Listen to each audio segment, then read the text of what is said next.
Սզնեքի անտառում, երբ որ դուրս են եկել գյուղից, տարեց 80-անց 2 հոգի անհետացել են։ Ներքին հորաթաղ գյուղից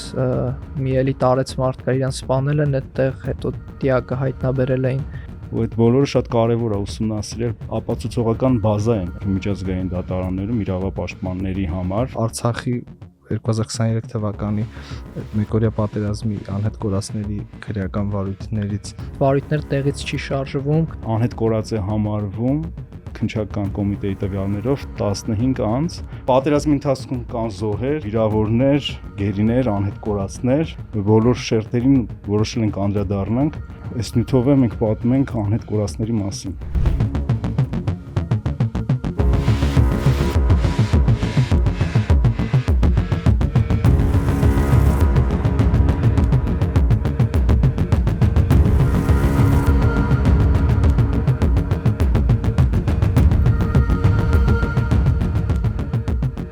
Ութերորդ հարկ ոդքասթի հերթական թողարկումը նվիրված է անհետ կորածների թեմայի լուսաբանմանը։ Հետքի լրագրողներ Արմեն Ղազարյանը եւ Հայկ Մակյանը լուսաբանել են 2023 թվականին Արցախում տեղի ունեցած ռազմական գործողությունների ժամանակ անհետ կորածների պատմությունը։ Նրանք զրուցել են անհետ կորածների հարազատների, մարտական ընկերների հետ եւ վավերագրել են այդ պատմությունները։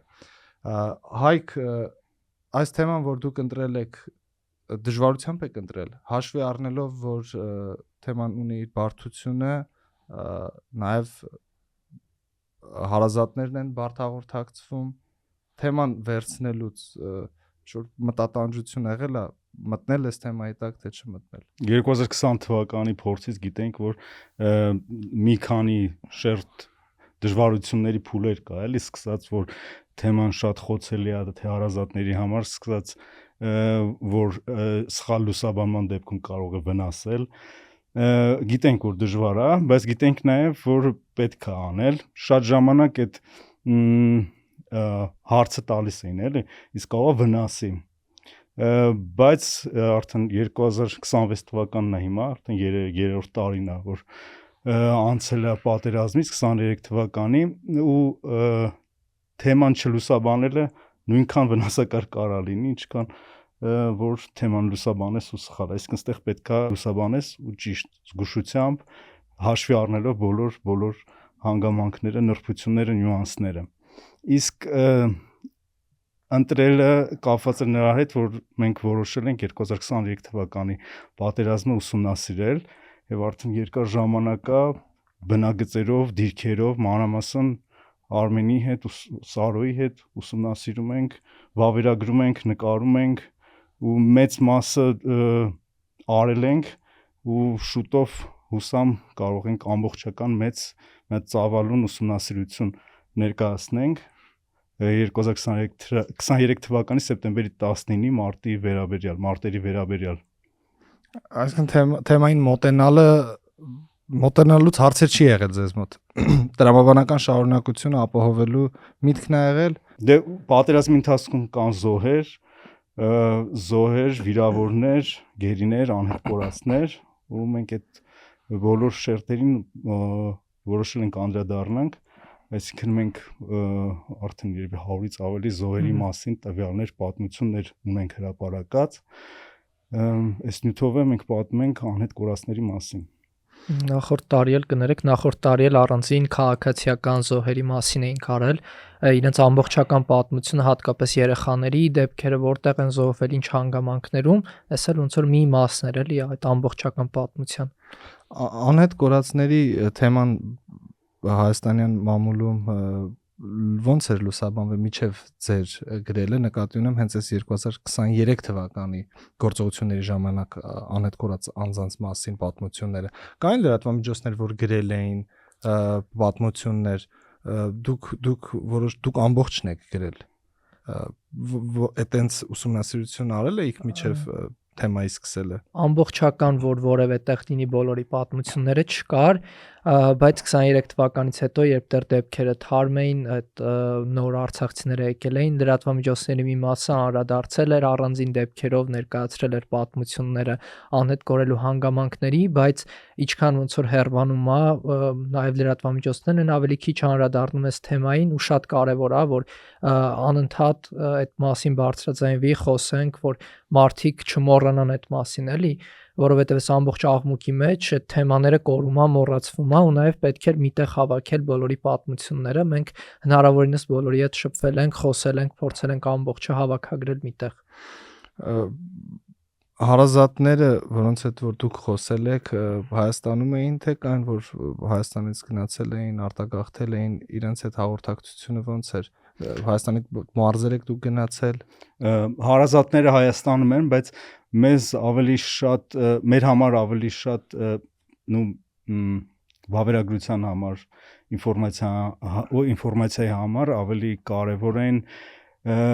մարտական ընկերները, ովքեր եղել են իրենց հետ, վերջին անգամ ով է տեսել, որտեղ է տեսել, նաև վերականգնում ենք այդ բնագծի իրավիճակը, մարտական դրությունը, դրա համար մեզ համար ավելի կարևոր էր զինվորականների հետ խոսելը։ Իսկ հեշտ էին հիշում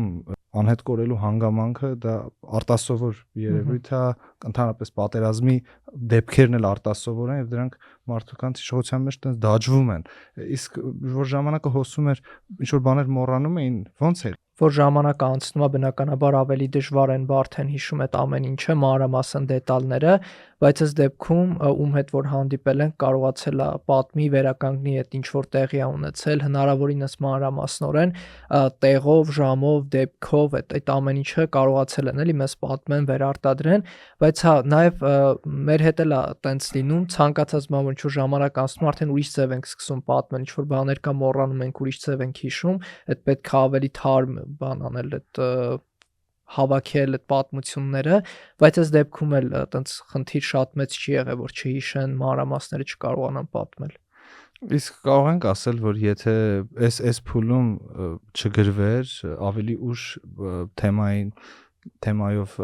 ուսումնասիրություն լրագրողական նյութ լիներ, ավելի կդժվարանար։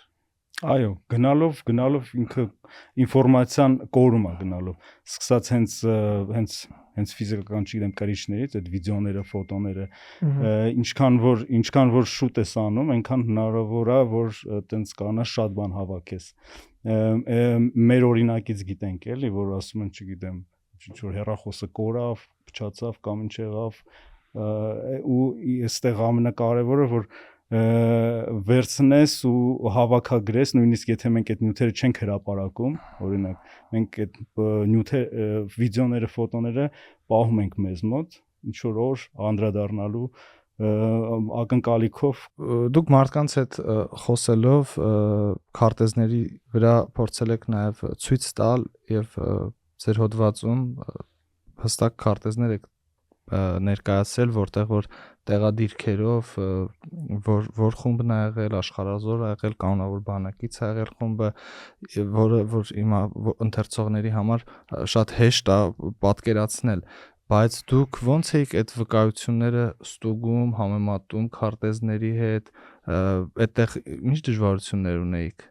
Ստեղ մեր առավելությունը օրինակ այս նյութի ժամանակ այն էր, որ մենք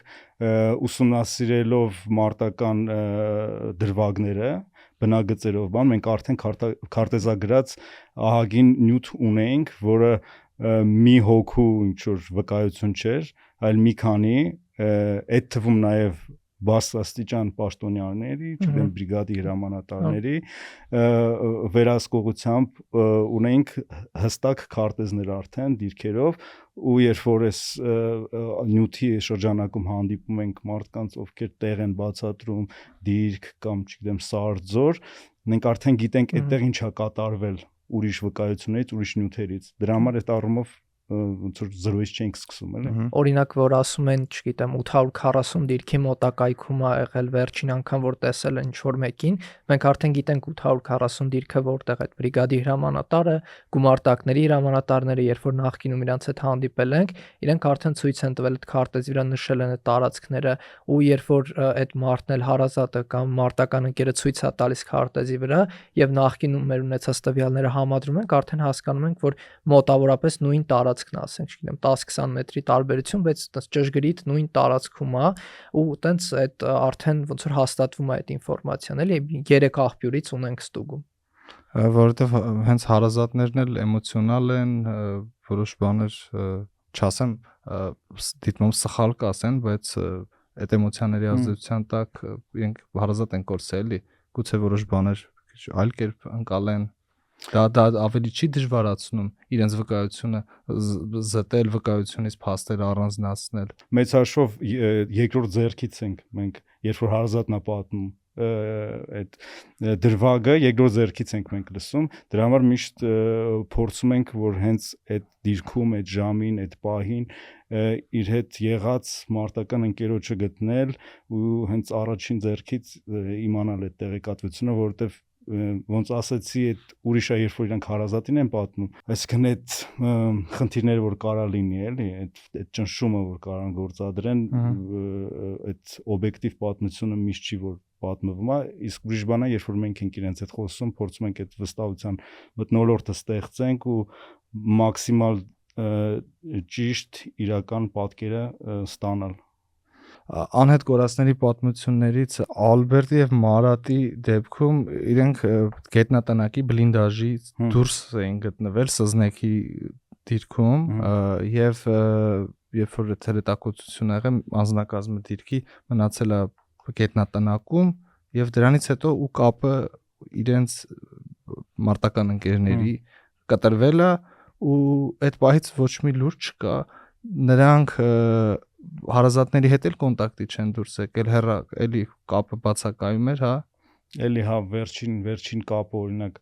Ալբերտի եղել է Ալբերտի կնոջ քրոջ հետ, որ ուղղակի տեղեկացրել է իրավիճակի մասին, դրանից հետո կապերը խզվել է բոլորի մոտ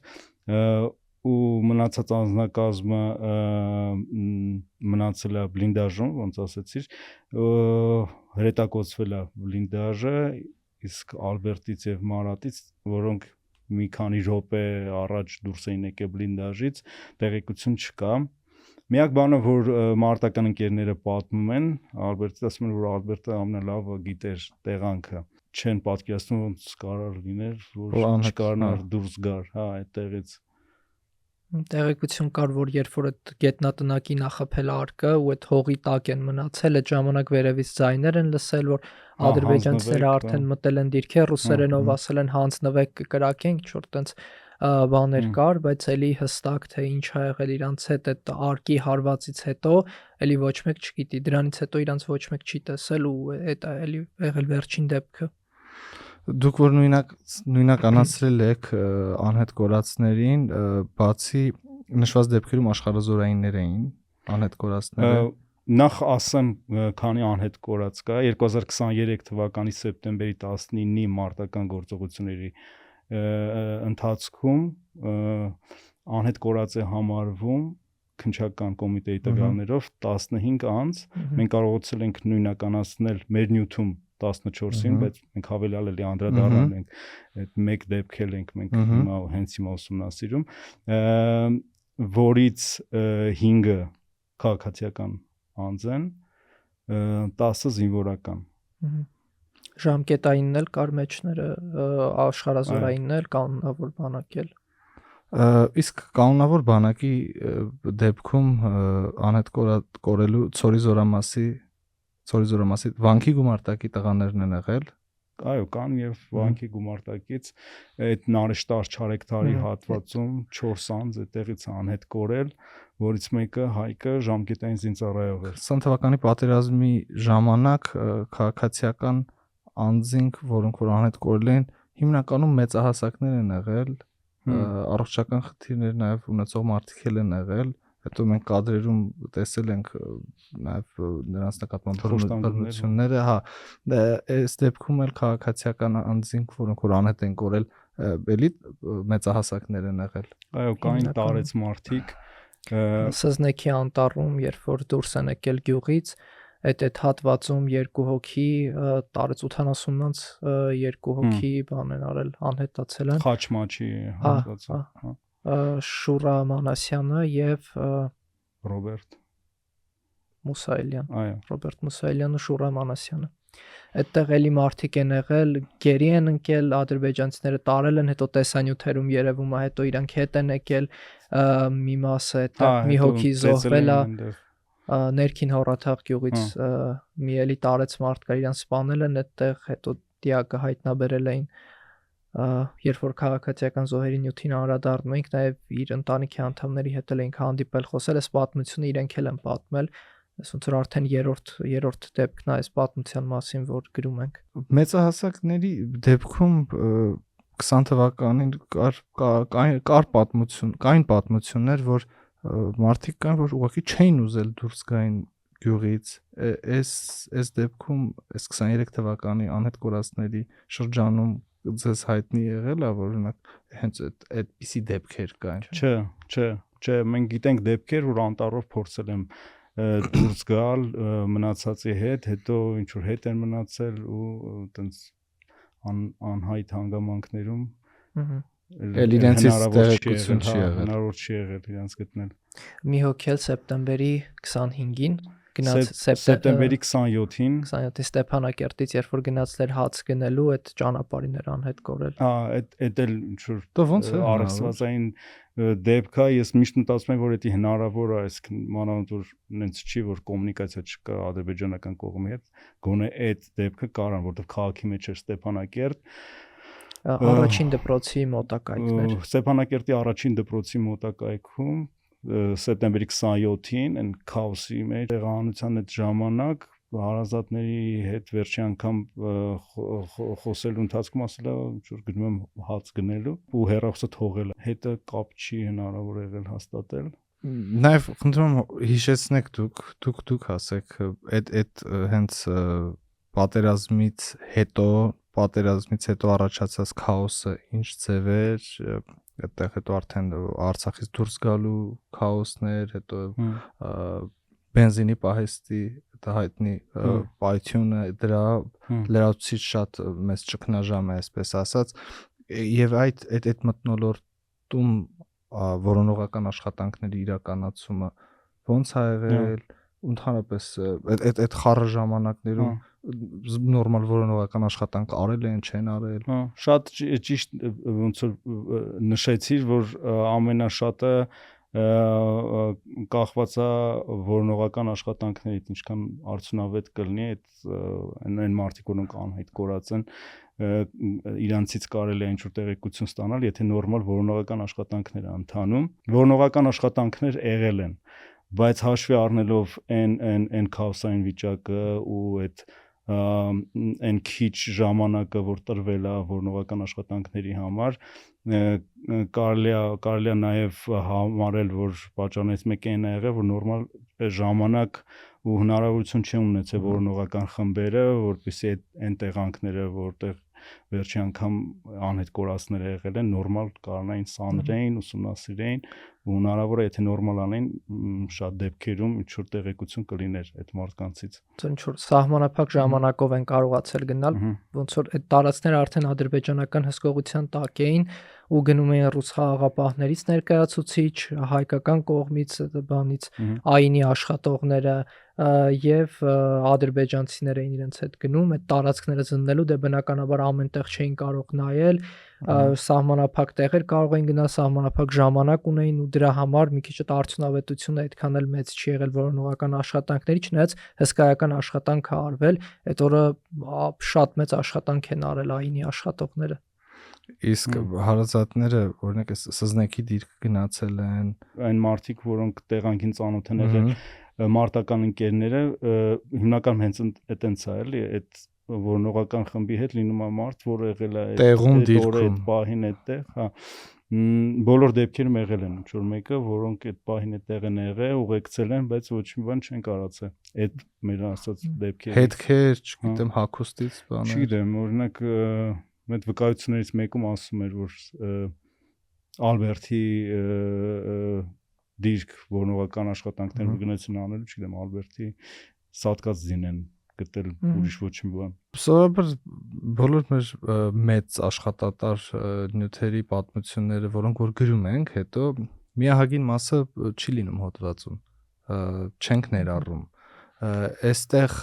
կան ինչ-որ բաներ, որ դուք չեք ներառել ձեր հոդվածում եւ կից տեսանյութում, եւ նաեւ հետաքրքիր է 15-րդ անհետ կորածը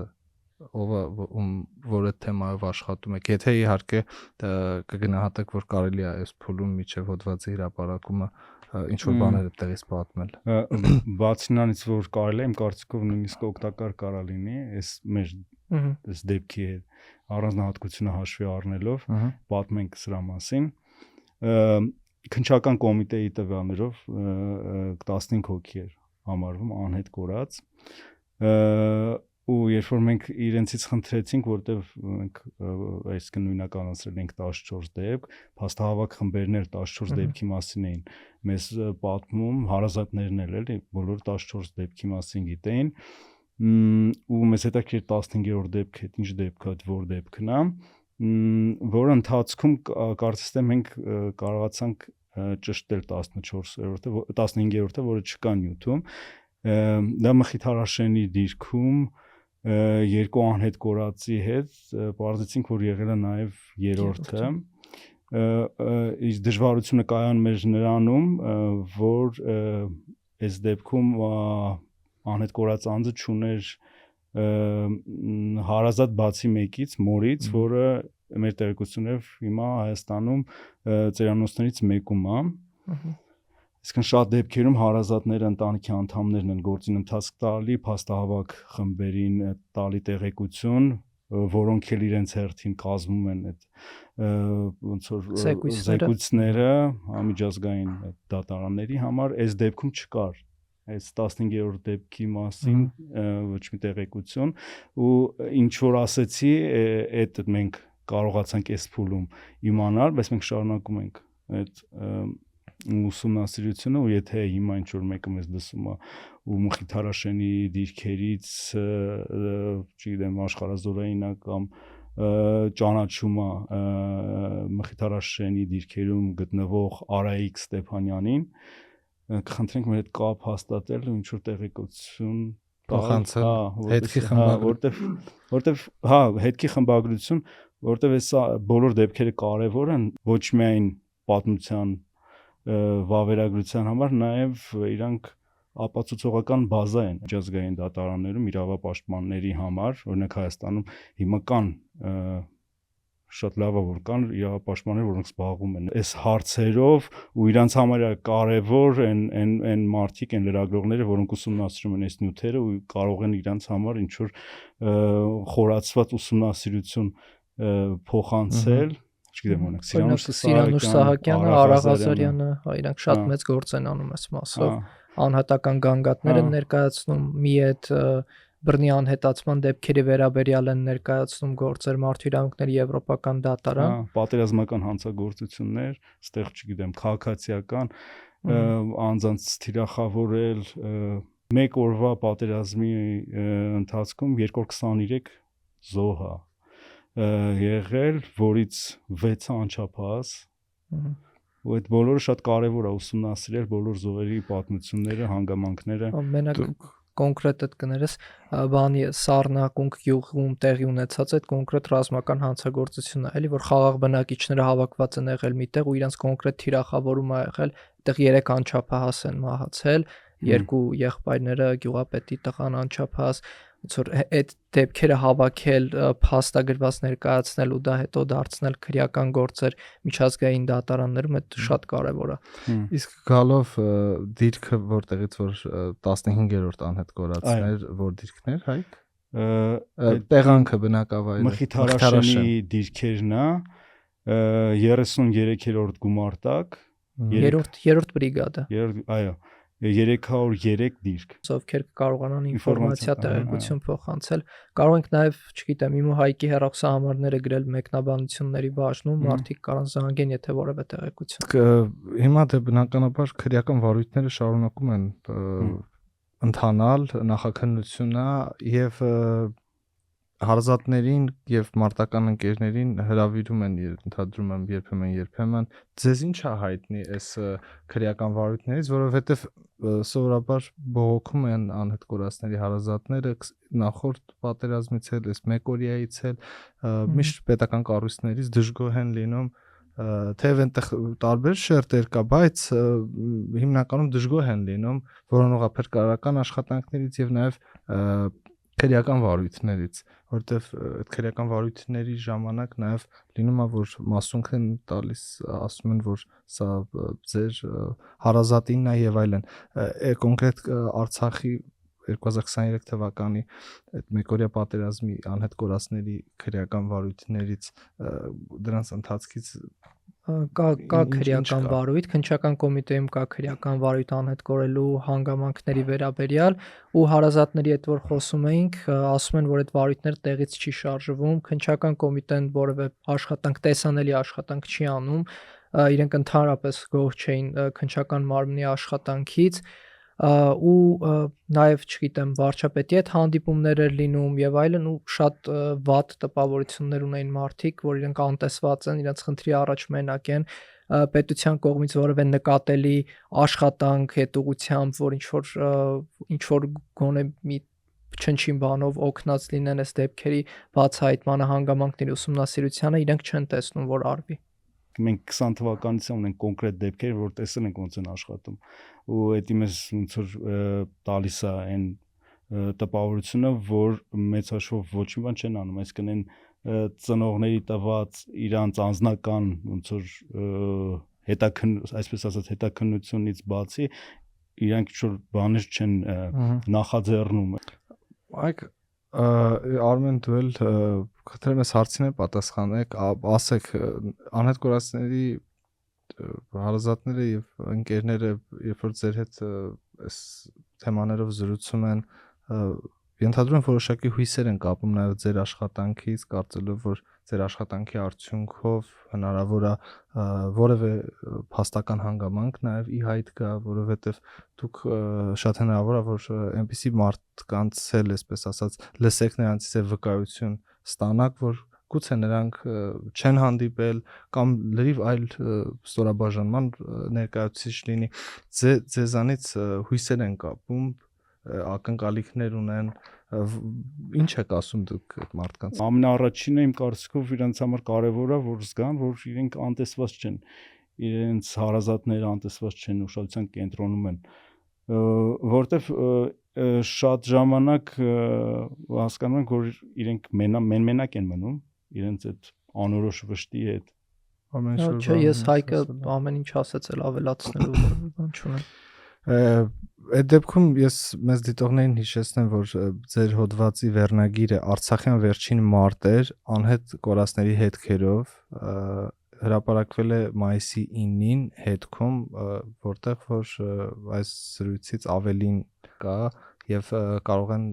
մարդիկ նայել եւ նաեւ գուցե մարդիկ լինեն, որոնք որ կապ կունենան Հայկո նշած այդ պատմության հետ եւ արձագանքեն, որպեսզի 15-րդ անհետ կորածի պատմությունը որոշ հանգամանքներ նաեւ հետագայում ներկայացնեք հանրությանը, որպեսզի նրա մասին էլ իմանան։ 8-րդ հարկ ոդքասթի այս էպիզոդը ավարտում ենք, հիշեցնեմ, որ հետքին օժանդակելու աջակցելու համար կարող եք բաժանորդագրվել մեր Patreon-ին, որի հղումը կգտնեք այս տեսանյութի նկարագրությունների բաժնում։ Ինչպես նաև կարող եք բաժանորդագրվել հետքի YouTube-յան ալիքին եւ հետևեք մեզ սոցցանցերում։